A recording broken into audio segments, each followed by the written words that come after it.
Hi there, it's Jo from Minerva. Today I'm here to do a sew along for McCall's 7322, but a little bit of a different one. I'd like you to introduce you to this pattern because it is Learn to Sew Level 1. So it's particularly brilliant if you're a new sewer and you've been maybe inspired by a certain television programme, or you have looked at all the beautiful things that come up on the Minerva feed. And I want to show you how to make view F, which is in a stretchy fabric. So if you've not used a stretchy fabric before, today's the tutorial for you.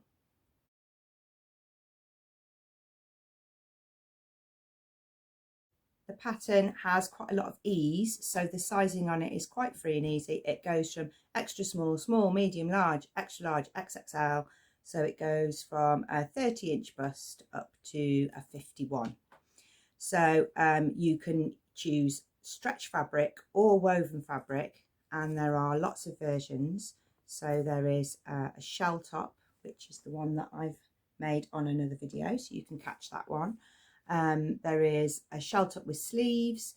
There is a 3/4 length long sleeve top, and there is a 3/4 length long sleeve top but with a different neckline, and you can mix and match them. So this neckline is slightly higher than the view because I was trying to make it a little bit higher for somebody, but you can mix and match the sleeves, the necklines, and you can choose different fabrics. The pattern is very long. You will see it's very long in the body, and there are details on the instructions on how to shorten or lengthen the body, and I also quickly skim over those in the cutting part of the video.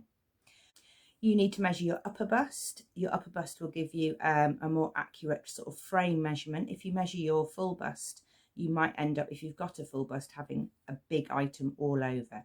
So you could measure your upper bust and then use a full bust adjustment or a small bust adjustment, depending on which one would get you a better fit.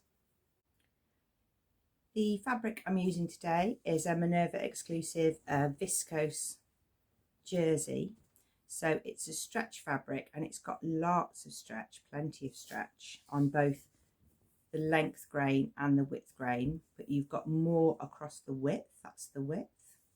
And it's really slinky and it's super comfortable to wear.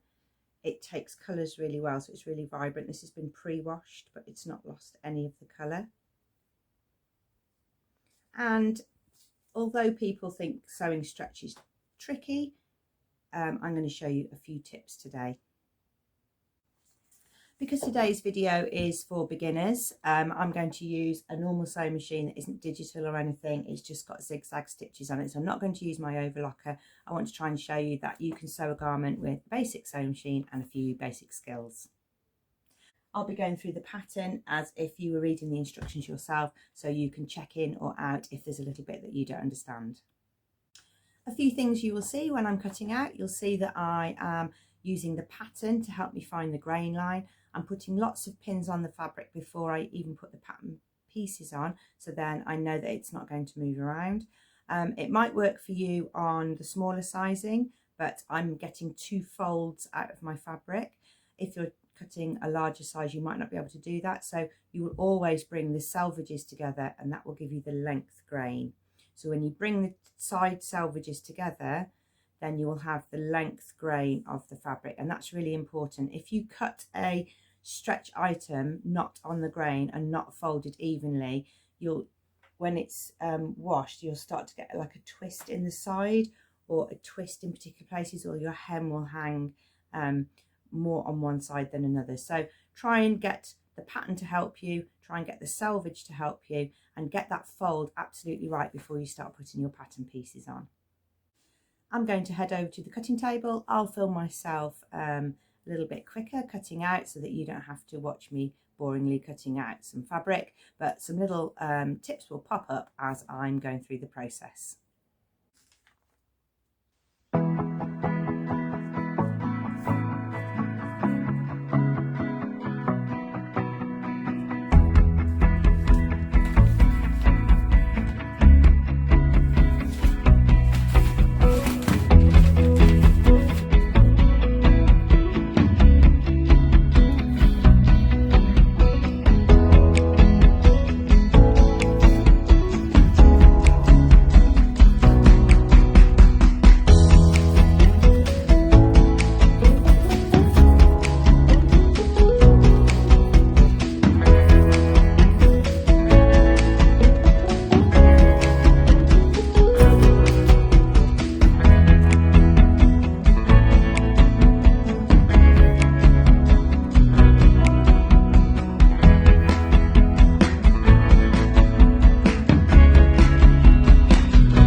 let's get ready to sew.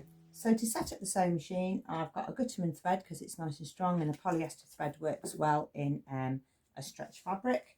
And I've been trying out on a spare piece of fabric lots of zigzag stitches on my machine.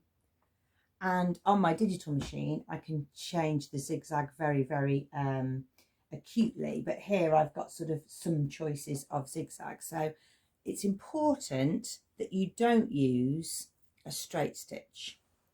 So if you just sew with a normal straight stitch in stretch, when you stretch it, you'll bust the sewing line. So you can't use a straight stitch, because when you put the top on over your head, you will hear it breaking. The next line of stitching that I've got is a zigzag. Let me show you on a lighter piece. And this zigzag here is a very narrow zigzag, but quite long. And when I pull this one, I'm still getting the stretch of the fabric, and it's not breaking. And when I look inside and peel the seam open, I'm getting a good seam that's not showing the stitches too much. If you use a really wide zigzag, it will create a very stretchy seam, but when you go to press it open, you'll see it sort of peeling away and you'll get very visible stitches. So you need quite a small stitch. So I've chosen this one here, number 4. And I've just made the stitch length a little bit longer to give me a little bit more stretch. The longer the stitches, the more the stretch, but once you've gone too long, you can see the stitches. So that's why you need to have a little practice and see which ones give you a good stretch and a good seam. In your needle, you might also need a stretch needle. So there's 2 types you can try. There's a stretch needle or a ballpoint needle, and they're both for stretch fabrics. Try one in your machine, see if it works. If not, you could try a different one. Stretch is probably universally going to work. It will stop your needle just skipping through the fabric or bouncing back or getting stuck on the elastane that's stuck in the fabric. So a stretch stitch will give you a really even stitch.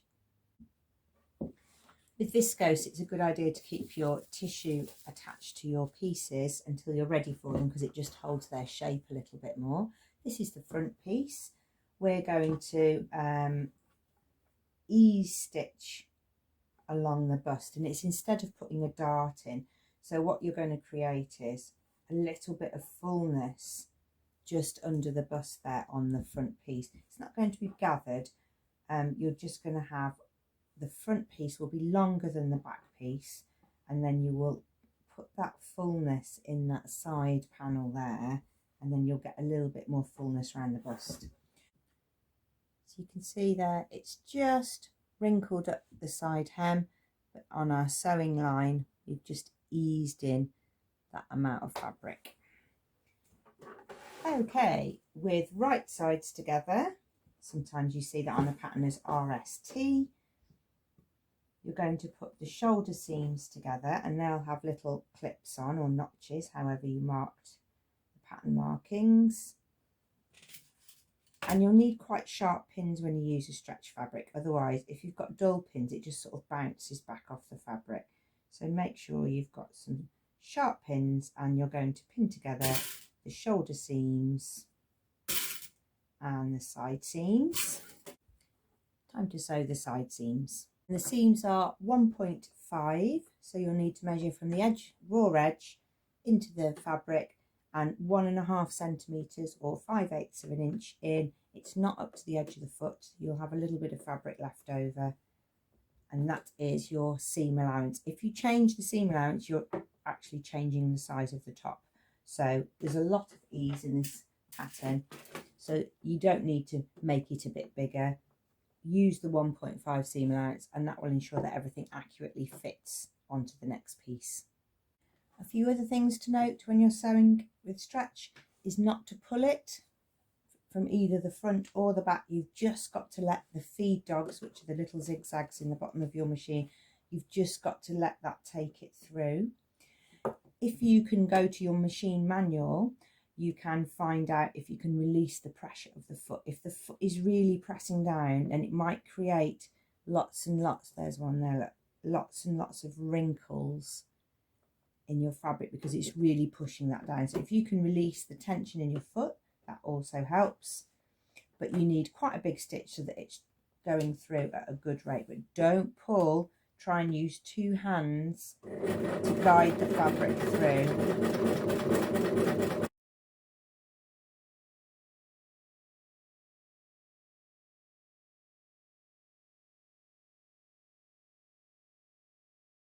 I've pressed the seams open just to give it a steam so that I got a really good finish on the outside. Because I was using that zigzag stitch, I wanted it to look as good as it could be on the outside, so it's really nice and flat. You don't have to do that, you can just zigzag them together if you want, but I know they're not going to fray or unravel, so I'm happy just to press those open. Next we're going to start working on the neck facing. The neck facing is number 1 on the pattern instructions, but we did this at the cutting table. So we're going to put them right sides together and match up the shoulder seams. And this is where we need to be mindful that we do a 1.5 seam allowance. We don't change that or it won't fit into the neck. If we use 1.5 on the shoulders, then we need to use 1.5 on the shoulder seams of the facing. So I'm going to sew the facing together so that it's a continuous circle, and then we can place it into the neck. And because I don't want it to be bulky on my shoulders, I've just opened the seam allowance out and pinned those down, because sometimes when you're sewing round they flip and then they make a sort of double thickness. So keep those nice and flat and open those out. Open that one out and then pin them flat. And you should have some other clips and markings that will help you to get the neck evenly. So I'm going to look for those and pin them on. You notice I'm putting the pins in with the pin heads pointing towards the neck, because when I'm sewing I can pull them out easily and they won't be scratching me. And I'm looking to match up little notches like this with the notches on the facing, and then I can take a seam all the way around the neck.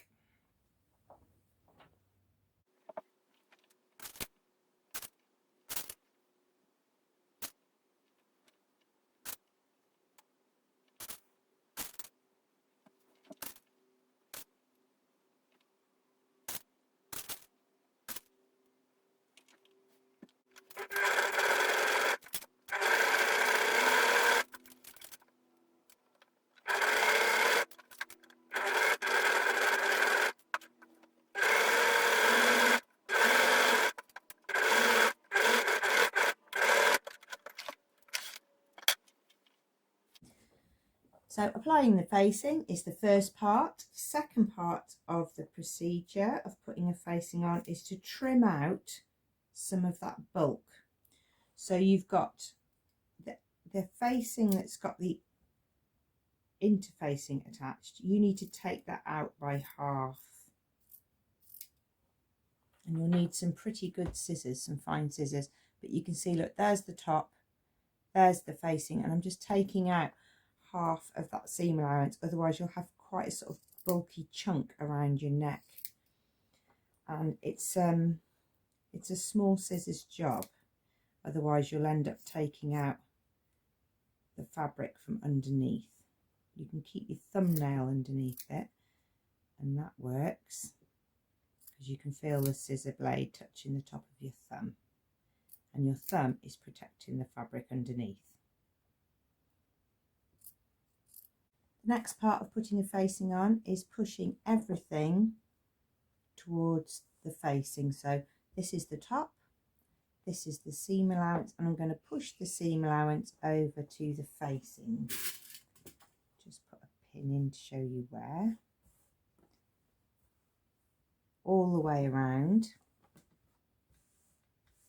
And then from the right side, you're going to do an understitch, and an understitch helps make a sort of frame around the neckline that the top can hang from, and none of the interfacing will roll over to the front. It will all stay put. And you think, oh, I'll skip that. That's just something that happens on the inside, but it really does make a difference. So if you won't see it from the front, you're going to sew on the interfacing through all of the seam allowance layers on the back, and the top will remain unstitched, but it will be really nice and drapey when it's finished. Normally on a top, if you were making this in viscose, then you would have to finish this edge, but I might just zigzag round just to make sure that the interfacing doesn't start ungluing from the facing, but I don't necessarily need to zigzag round for an unravel. So here's the layer of understitching on the inside. It's just 2 or 3 mil away from the edge, and then when you have the neckline of your top, that facing holds everything nice and firm, but it allows you to just see the front neckline in the main fabric. If you've got a dark fabric like this, you can do what's called stitch in the ditch. So you fold the facing, pin the seams together, and then sew right in that shoulder seam through all the layers, and it will hold all of that facing nice and flat.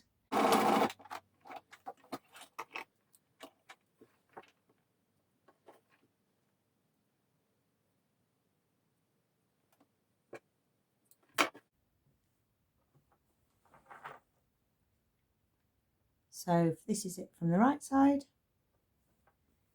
this is it from the wrong side, and this is what it's doing. It's holding the facing to the seam allowance, and that's called stitch in the ditch. There we are, that's the neckline finished. It's still got a little bit of give, but nothing's rolling through to the other side. You can see the understitching here, and that's stopping the neckline from rolling forward.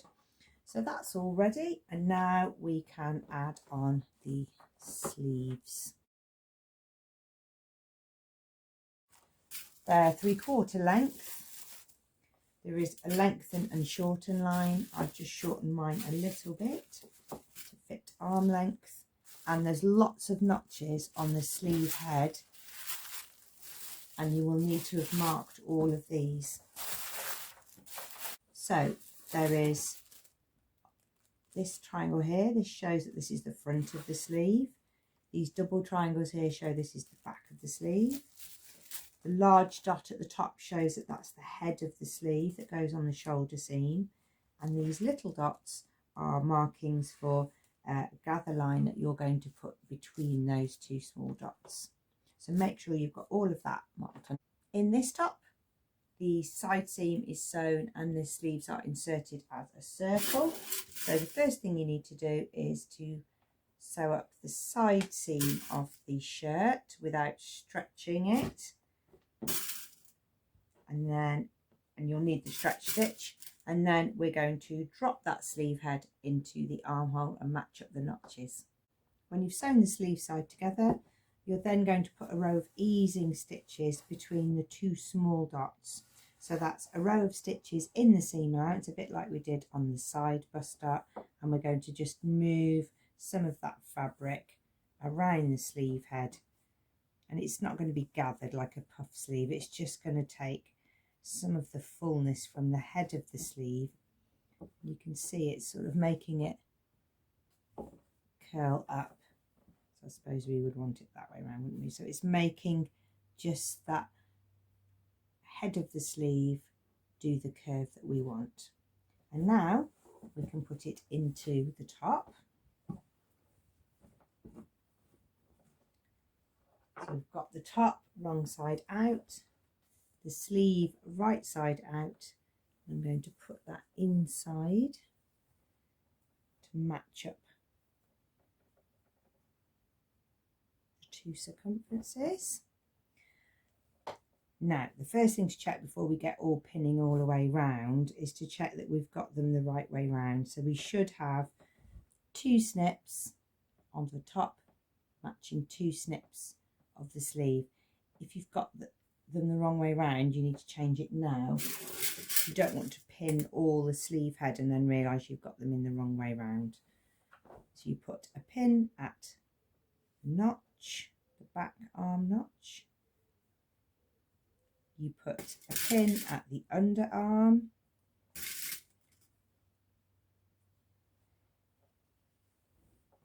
You put a pin at the sleeve head. So we're going to find that sleeve head notch. There it is. And that goes onto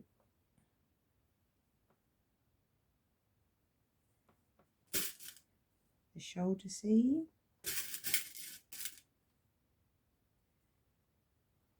And then there is a front arm notch as well.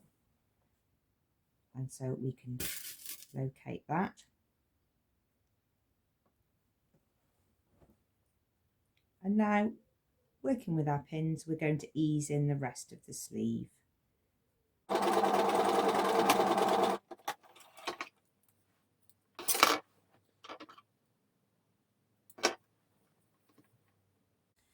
Now it's time to hem your top, and there's a few different ways that you can do it. Because this top's got a lot of ease, you can just do a turn up on the bottom, a double folded hem. So you fold up, you've got 3.2 centimetres to use as a hem allowance on here. So you can turn up by 1.2 and then you can turn up 2 centimetres and you'll get a nice deep hem. It is really stretchy viscose jersey, so you need to be particularly careful that you don't stretch it out. There's a couple of different methods you can use. You must never stretch it. If you're stretching it when it goes through, you'll get a really ripply hem. So make sure that the rest of the garment is supported. Put some books next to your sewing machine so that you can take the weight of the fabric. And you need to use quite a long stitch. This top, you don't necessarily need the hem to be really stretchy, because you just need to be able to get it over your top. If you were making a fitted t-shirt, then you really need to make sure that your hem is very stretchy.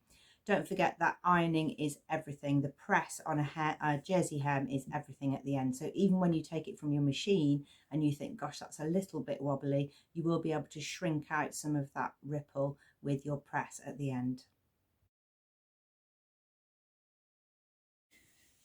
Try and keep all of your top on the ironing board, because if it's hanging off the edge of the ironing board, it will stretch a little bit. I'm using a hot hemmer so that I can press and measure at the same time, but you can use a tape measure. And I'm going to turn up that 1.2 centimetres, and I'm going to keep moving round the edge of the hem, pressing up the first turn. I'm going to do that all the way round, and then I can press up again. So this is my first press, and then my second press will take that up again. If I want a deeper hem, I can take it up a bit more. So it really is, do the first turn, pin it, try it on, and then see how much you want to turn it up again. Now I've got my first hem turned up, I can turn again, and I'm going to pin. I don't want to pin too much, I just need to hold that in place so that it doesn't peel apart under the machine. And I'm going to pin the hem, so I've got my second turn, and it's really nice and floppy still, and when I sew it, I don't want to stretch it out.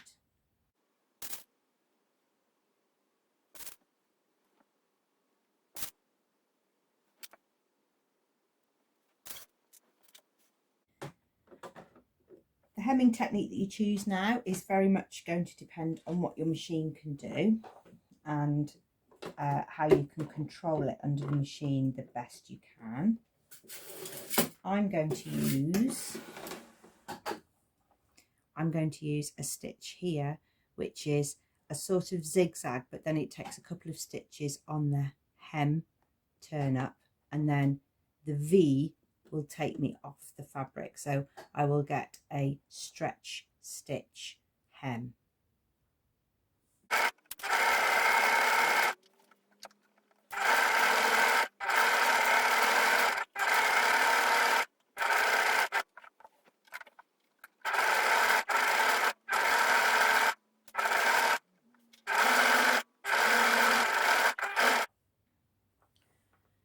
You will get this very stretchy stitch, and it's got some straight stitches and then a zigzag and then some straight stitches. You'll get some very different stitches on your machine, so you can go back to your stretch piece and have a go. You can try a normal zigzag, you can try a 3-step zigzag, you can use a lightning stitch, you can choose a very narrow and almost straight zigzag stitch. So it depends what your machine can do, but that one is really nice and flat, and that hasn't been pressed yet, and I haven't got any wrinkles because the straight stitch holds it down, and then that V every now and again is what allows it to continue to stretch. I'm going to press that. It's not too bad at all. It doesn't really need pressing, but I'm just going to press it to get that nice crisp hem edge. So we've hemmed the bottom, and now we can repeat that procedure of turning up the 1.2 hem and then folding again, and then I can use the same stitch technique around the sleeve. All the hemming's complete, and there we are. This is the top in a stretch viscose. This is a medium. I'm an high bust 36, so you can see there's lots of ease in here.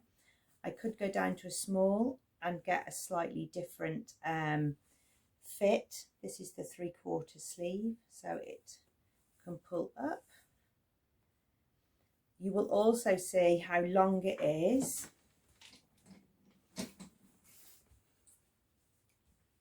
And you will see when I did the cutting section how much I took out of the length and shorter line. So it is pretty long fit. This is view F, so it's got a sort of slash neck. The facings are doing their job really, really nicely. It feels so nice to wear a viscose jersey. And the back has quite a nice neck shape here, look. And overall, I'm really, really happy with this top, and I think you can make it too. I purposely today used my sewing machine with less features because I wanted to make sure that if you're new to sewing and you've got your mum's old sewing machine or a sewing machine somebody's given you, you can sew jersey too. I hope that's given you the confidence to have a go at sewing a jersey item. Some people find sewing jersey easier, some people find it quite tricky. Sometimes it very much depends on the features of your machine and what your machine can do. Look for that favourite hemming technique. I use that hem stitch around here, which keeps it stretchy, but I could have chosen another stitch on my other sewing machine. So have a go, try on your sample piece and really try and get the stitch that's working for you. Do pop over to Minerva and have a look at some of our other exclusive viscose jerseys. And if you make something from McCall's 7322, we would absolutely love to see it. You don't have to model it professionally. Just you in the garden is absolutely fabulous. We'd love to see what you made, what you chose and how you made it. Thank you very much for watching. Do come back for more views of McCall's 7322 and see if there's another version that you could make off the same pattern.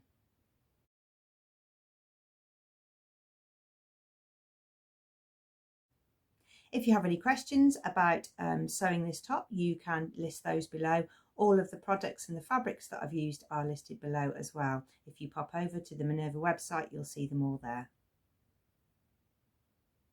Happy sewing! See you again soon.